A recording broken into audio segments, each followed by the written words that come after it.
Back inside Protective Stadium in Birmingham, Alabama, the countdown to kickoff continues. We're 63 minutes away from Coastal Carolina and East Carolina in the Birmingham Bowl. But this is not the first time ECU's played here in Birmingham. They got a pretty good history here in Birmingham, but they haven't won a game yet as far as the Birmingham Bowl is continued. East Carolina took on the Bulls of South Florida in the very first Birmingham Bowl. That was the PapaJohns.com Bowl. And then East Carolina came back to Birmingham and wrapped up the 2014 season against the SEC's Florida Gators. The game was actually played January 3rd, 2015, and I was there. It's a gray, rainy day for this 9th annual Birmingham Bowl, and the Pirates got off to a great start. Shane Carden to Justin Hardy, and the Pirates led 7-0. But the Gators dominated the rest of the first half. Carden is picked off by Brian Poole, 29 yards on the pick six. That tied the game at 7-7. Florida takes the lead for good to start the second quarter. Trayon Harris to Brandon Powell for the touchdown, and the Gators were rolling. Gators led 21-7 at halftime. Second half, after a Pirate interception, Carden hit Cam Worthy from 4 yards out to cut the lead to 21-14. But then Harris hit Ahmad Forward on the short little connection that turned into an 86-yard touchdown strike. Florida led 28-14.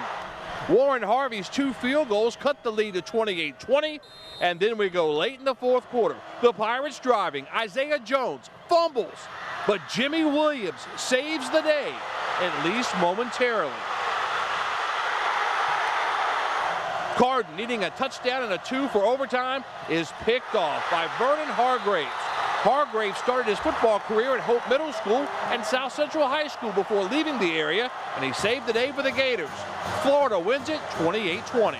We were on 101 plays, ton of offensive yards. We got a few field goals there where we should have executed more and got touchdowns, and obviously the pick there when in the red zone can't happen.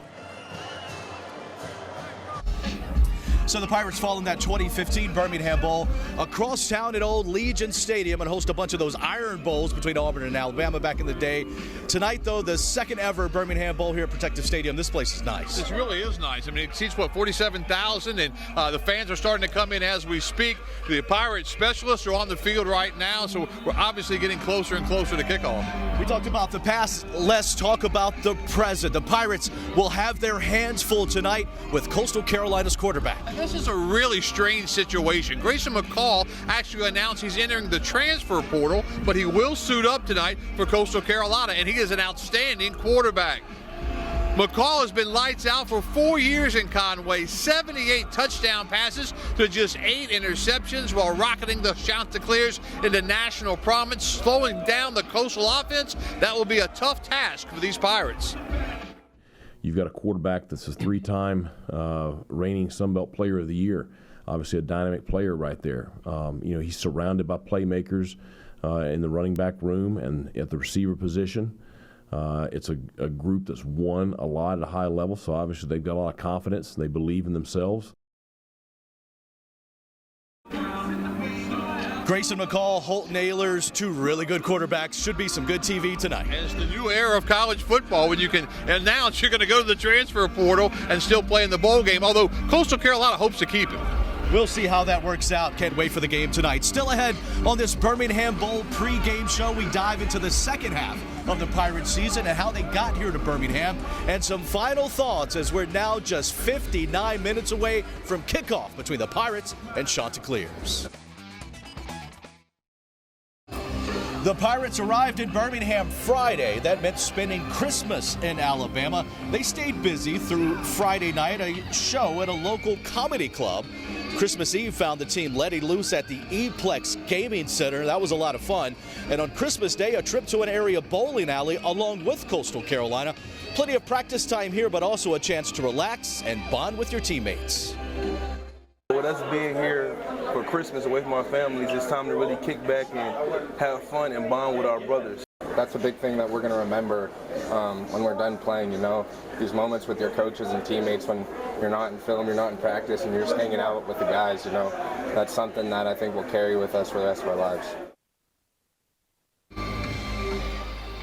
All right, as we get closer to kickoff, let's continue our look back at this 2022 college football season with the back half of the year. Yeah, we recapped the first 6 games earlier. Right now, a look at the last half of the season, including that dramatic last-second win on the road. Homecoming on October 16th, and the fans would get their money's worth. After digging out of an early 17-point deficit to Memphis, the Pirates rallied in the 4th overtime. C.J. Johnson's catch of a Holton Ahlers pass for ECU put them up for good. Then an overthrow by Memphis quarterback Seth Hennigan sealed it. Pirates win in 4 OTs, 47-45. UCF came to town on October 22nd. Holton Ahlers became the school's all-time leader in touchdown passes. Keaton Mitchell ran for 105 yards and 2 touchdowns as the Pirates dominated the Knights 34-13 to move to 5-3. A chance to become bowl eligible 6 days later on the road at BYU. Holton Ahlers plunges in for the touchdown to tie the game at 24 in the 4th quarter. Then with just seconds remaining, Andrew Conrad kicks the game winner from 33 yards out as time expires. Pirates 27, Cougars 24. A second straight Friday night game, this one at Cincinnati. 4th quarter, the Pirates would take the lead as Holton Ahlers rocketed this one to Jalen Johnson for a touchdown. After a failed 2-point conversion, ECU led 25-24. But Cincinnati would kick a field goal to go ahead, and the Pirates offense would stall as ECU fell in a nail-biter, 27-24. Senior day at Dowdy Ficklin on November 19th, final home game for Holton Ahlers. And well, that's all we'll say about this one. Houston dominated en route to a 42-3 win. Regular season finale found the Pirates in Philadelphia to take on Temple, a high-scoring affair. Josiah Hatfield would take this kickoff to the house for a 97-yard touchdown. Pirates hold on in the end to win 49-46 and close out the regular season at 7-5. And as the official television station of the Pirates, you were at every game this season. Which one really stands out? I tell you, when you look back at it, the NC State game and what might have been, that stands out. But just some of the trips. Provo, Utah was absolutely beautiful.